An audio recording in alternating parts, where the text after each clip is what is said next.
Hi everyone. I would just like to say in the beginning that seeing the numbers who are still showing up is just heartwarming. So thank you.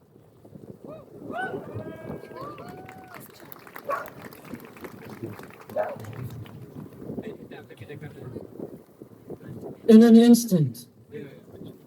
This is a phrase you're going to hear a few times during this speech. You went to your mother up above. You went and left me, O soul of my soul. You'll find your toys up there. You'll find the songs on the phone that are dedicated to you. Up there is better, my son. Up there is much better, my dear. I lost my wife and 2 kids. I had barely started my life before it ended in an instant. These were the heartbreaking words of a father bidding farewell to his infant son, after he and his pregnant wife were killed by an Israeli airstrike on their tent. My sister Sundus Barakeh was 11 years old. She was everything to me. She was so happy with her graduation photo from elementary school. Just before the war, on Thursday, we had a conversation with mom, and she told her, I will make you proud. Get 95 on my high school exams and become a doctor. She had many dreams and a big passion for life. On 11th of October 2023, Israel bombed our home in Deir el-Balah. Sundus was killed, along with my mom, Hanan, who was both a mother and a father to me, leaving a huge emptiness in my life.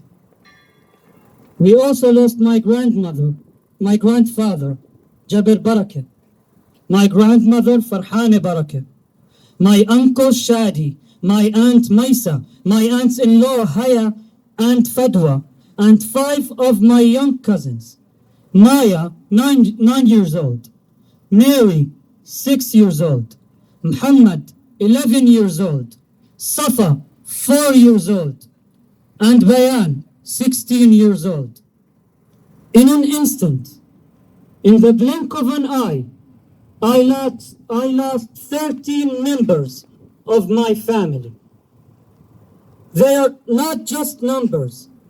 Each one of them had a story. Each one of them had dreams.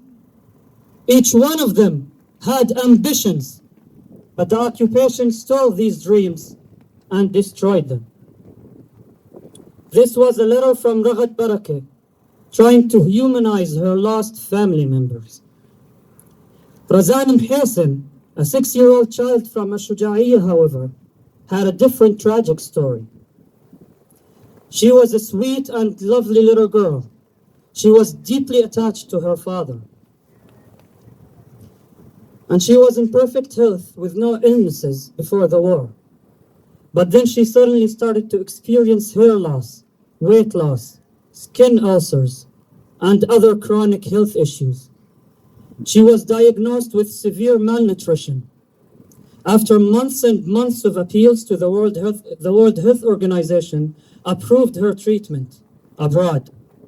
But on November 5th, 2024, the occupation denied her exit. Just 2 days later, on November 7th, Razan passed away. Her tragic story is one of many in Gaza, where children suffer from malnutrition and a lack of medical care.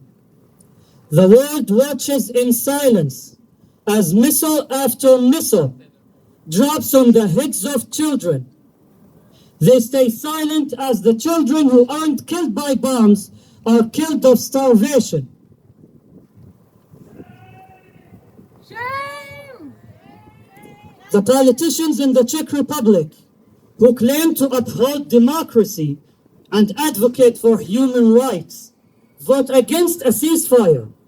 And funny enough, this doesn't hurt their re-election efforts.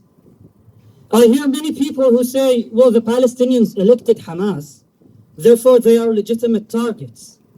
Aside from how stupid this sounds, how is this different from the justification bin Laden used to mark American civilians as legitimate targets?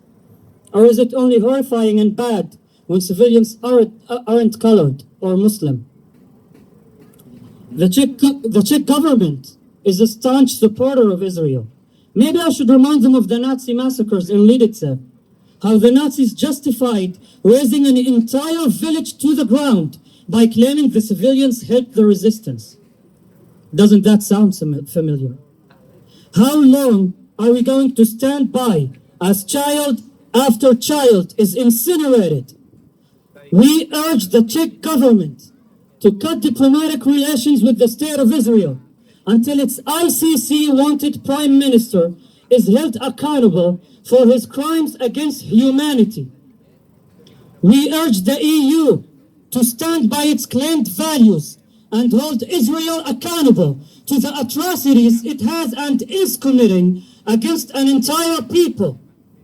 We will not rest until justice is served. We must pressure the politicians to act.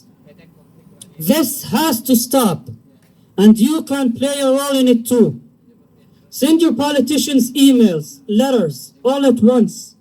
Boycott and keep sharing the truth. Thank you, and free Palestine.